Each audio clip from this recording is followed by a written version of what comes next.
Bonjour à tous. Ce cours, Leilou Nishmat, Rabbi Meir Baal Hanes, dont c'est Leiloula aujourd'hui. Également Maxime Aymod Ben Rachel, Yitzhak Shmuel Ben Mordechai Dov Ostroviak, Raphaël Ben Moshe Elbaz, Claude Chai Ben Daya, Victor Ben Thérèse Esther Taeb, Isabelle Miriam Ben Kemaïsa, Rouven Binyamin Ben Solika, Shnedora Batsara Léa, Rouven Rizzo Ben Avraham, et Jordan et Catherine Tiber. Nous sommes ce soir, le soir de Leiloula de Rabbi Meir Baal Hanes. Rabbi Meir, le maître des miracles, comme son nom l'indique. Et il y a une habitude très répandue, quand on a besoin d'une délivrance, de parnassa, de guérison, de mettre une pièce de tzedaka et de prononcer la formule Ela de Meir Aneni, ce qui signifie Dieu de Meir, réponds-moi. Le Rav Eliyahu Mansour amène un très bel enseignement pour essayer de comprendre comment fonctionne cette formule qui semble presque magique. Alors, comment fonctionne ce Elaha de Meir Aneni? La première source de cette formule vient d'une Gemara dans Avodah Zarah, page 18, à la fin du Hamoud Aleph, au début du Hamoud Bet, qui nous raconte que la femme de Rabbi Meir, qui s'appelait Brouria, et qui était la fille de Rabbi Chaina ben Teradion, eh bien, sa sœur avait été enlevée par les Romains et emprisonnée. Brouria va voir son mari, Rabbi Meir, et lui demande de faire quelque chose pour essayer de libérer sa sœur. Rabbi Meir se présente devant le garde de la prison et essaie de le soudoyer, mais le garde, ayant peur des autorités, n'accepte pas. Alors Rabbi Meir lui dit, ne t'en fais pas, si on te reproche d'avoir laissé partir cette femme et que tu as des problèmes, tu auras juste à prononcer la formule suivante, Ela de Meir Aneni, et il ne t'arrivera rien. Alors le garde lui demande, très bien, mais comment saurais-je si ça marche vraiment? Rabbi Meir lui répond, je vais te le prouver. Il y avait des chiens méchants à côté d'eux. Rabbi Meir se met à leur jeter de la terre dessus. Et quand les chiens viennent pour le mordre, Rabbi Meir dit, Ela de Meir Aneni. Et les chiens se calment immédiatement. Le garde est impressionné. Il se sent rassuré qu'il ne lui arrive rien s'il laisse partir la sœur de Brouria et il la libère. Les autorités romaines enquêtent et découvrent que ce garde a laissé partir cette femme et on ordonne qu'il soit pendu. Le garde arrive sur la potence, il se souvient de la promesse de Rabbi Meir. Il s'exclame Ela de Meir Aneni. Ela, miracle. Les Romains n'arrivent pas à le pendre. Impossible de pendre ce garde. La Gemara nous prouve donc que cette ségoula de prononcer la formule Ela de Meir Aneni est badouk ou menoussé. Cette ségoula a été testée et confirmée. Mais qu'est-ce que c'est que cette formule magique? Comment ça marche? La Torah n'est pas vraiment amatrice d'abracadabra et de formules magiques. Alors il y a un marcha exceptionnel sur ce passage qui va nous permettre de comprendre. Voici ce que dit le marcha. Lorsque Rabbi Meir invoque Hachem en disant « Dieu de Meir, réponds-moi », il n'a pas l'intention de mentionner son propre nom. Car Dieu n'associe pas son nom avec les tzadikim de leur vivant. Car même si à l'instant présent, ils sont tzadiks, on n'est pas assuré qu'ils le seront jusqu'à la fin de leur vie. Et le meilleur exemple est d'ailleurs le maître de Rabbi Meir, Acher, qui était un géant en Torah et qui, vers la fin de sa vie, a changé de voix. Il n'est donc pas possible que quand Rabbi Meir prononce la formule « Ela de Meir Aneni », ça puisse vouloir dire « Dieu de Rabbi Meir, réponds-moi ». Le Maharsha nous dit que l'intention de Rabbi Meir est de dire Dieu qui brille, qui illumine, Meir en hébreu. Dieu qui illumine la terre et ses habitants, réponds-moi. Et il donne une autre explication et la Kademir Lanu Bemalchut Yavan, que le Dieu qui nous a éclairés durant le royaume grec, Benes Hanouka, par le miracle de Hanouka, Aneni, réponds-moi. La plupart des gens ne sont pas au courant de ça. Ils pensent que quand ils disent Ela de Meir, ça veut dire que le Dieu de Rabbi Meir me réponde. Le Maharsha nous dit que pas du tout. C'est bien sûr Rabbi Meir qui a enseigné cette formule. Mais la formule Ela de Meir veut dire que le Dieu qui illumine le monde te connecte aux lumières de Hanouka et que le Dieu qui a fait le miracle de Hanouka fasse également un miracle pour nous. Alors je sais que pour l'instant, ça peut paraître trouble, mais ne vous en faites pas, on est en train de poser les bases. Alors, quelle est la connexion avec la lumière de Hanouka et pourquoi Rabbi Meir se réfère à ces lumières pour enclencher une délivrance? Pour comprendre ça, il y a une autre Gemara dans Shabbat, page 77, Amoud Bet, qui nous dit qu'une fois Rabbi Zera a vu Rabbi Yehuda, qui était resplendissant et de très bonne humeur. La Gemara nous dit qu'à ce moment, Rabbi Zera aurait pu demander à Rabbi Yehuda n'importe quelle question sur le fonctionnement du monde et Rabbi Yehuda lui aurait répondu. On s'attend donc à une question très profonde. Alors Rabbi Zera demande pourquoi les chèvres marchent-elles toujours à l'avant du troupeau alors que les moutons les suivent? Mais qu'est-ce que c'est que cette question? Rabbi Zera, tu peux obtenir une réponse sur n'importe quelle question concernant le fonctionnement du monde et tu demandes pourquoi les chèvres marchent à l'avant et les moutons derrière. Mais Rabbi Yehuda semble très intéressé par la question et il lui répond.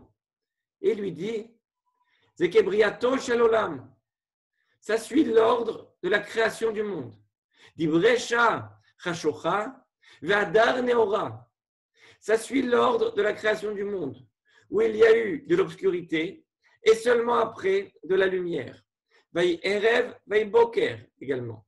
De la même façon, les chèvres qui sont de teinte foncée marchent devant les moutons qui sont de teinte claire. C'est-à-dire que la lumière doit toujours être précédée de l'obscurité. Et la Gemara finit ainsi. Quel est le secret de cette Gemara? Si on dévoile le secret, alors on pourra comprendre le secret de cette formule. Ela de Meir Aneni. Et cette explication du Maharsha qui nous dit que cette formule fait référence aux lumières de Hanouka. Pour comprendre cette notion, il y a un livre qui s'appelle Récis et Laïla de Rabbi Tzadok HaKohen. Il nous explique Briato Shel Olam, l'ordre de la création du monde. Il nous dit que chaque fois qu'une bonne chose doit arriver, les brachot ne viennent pas directement, elles sont toujours précédées de difficultés. Matan Torah, qui était le plus grand jour dans l'histoire du monde, ne pouvait pas arriver à moins d'avoir été précédé de 210 ans d'exil. Nous avons récupéré Israël au moment le plus sombre de notre histoire, juste après la Shoah.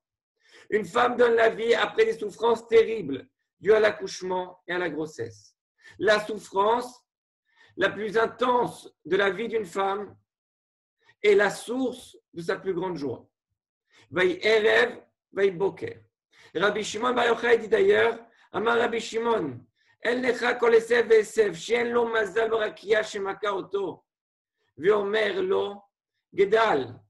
Rabbi Shimon Bar Yochai a dit que chaque brin d'herbe dépend d'un mazal dans le ciel, qui le frappe et ensuite lui dit, grandis. De là, on voit qu'avant toute évolution, même le fait qu'un brin d'herbe puisse grandir, il y a des coups, des épreuves, de l'obscurité avant la lumière. Quand on plante une graine dans la terre, la graine se désagrège et se détériore. Et une fois qu'on a atteint le point maximum de détérioration, la plante se met à se développer. Et c'est ce que voulait dire la Gemara en disant que les chèvres de couleur sombre viennent avant les moutons blancs. Regardez la pluie.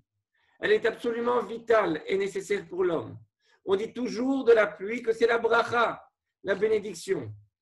Pour qu'il pleuve, il faut que les conditions météorologiques se détériorent et soient mauvaises.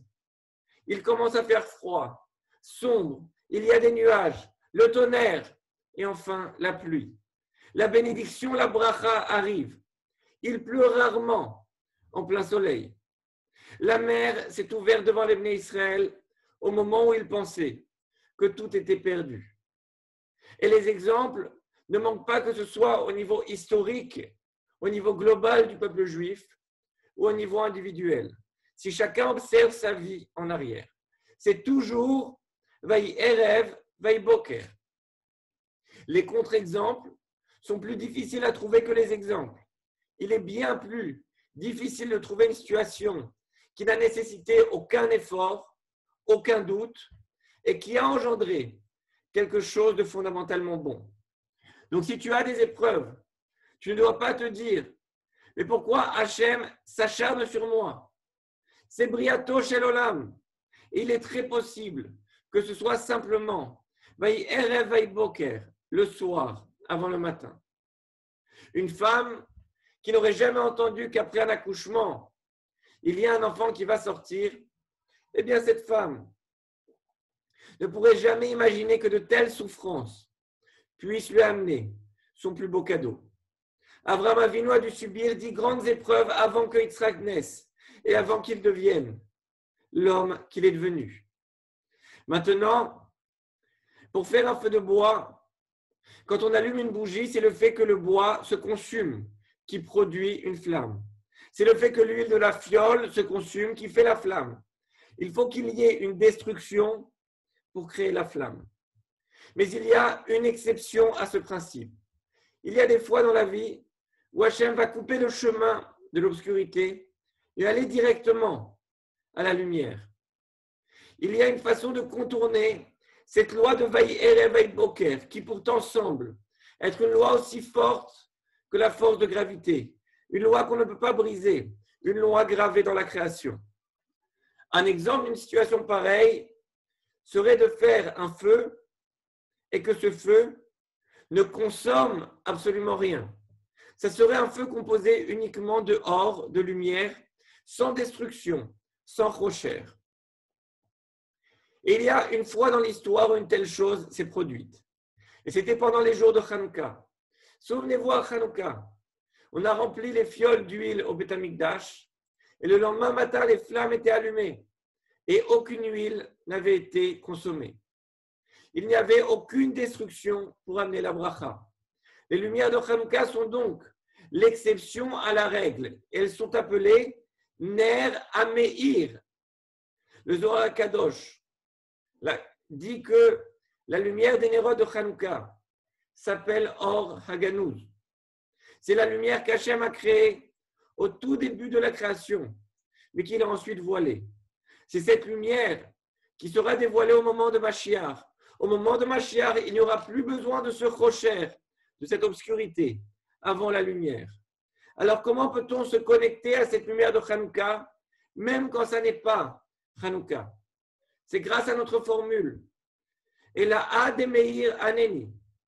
On comprend maintenant le Maharsha qui disait que Ela de Meir Aneni ne veut pas dire Dieu de Rabbi Meir, réponds-moi, mais plutôt Dieu de la lumière de Hanouka, cette lumière qui n'a pas besoin de passer par l'obscurité.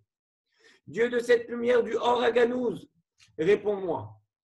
Et Bezrat Hashem, en mettant quelques pièces dans la Tzedaka et en rappelant le mérite de Rabbi Meir, qui nous a dévoilé cet enseignement et cette formule, qui nous connecte à la lumière de Hanouka, au Or Haganouz, nous pourrons voir nos prières exaucées d'une manière qui n'a pas à passer par les épreuves, exaucées de façon directe et Bezrat Hashem, en prononçant cette formule et en comprenant ce à quoi on se connecte.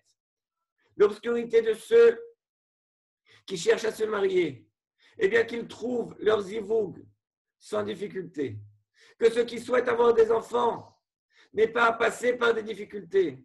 Que les malades, que ceux qui ont besoin de Parnassa puissent se connecter à cette lumière qui leur donne une délivrance sans passer par l'obscurité, par la difficulté.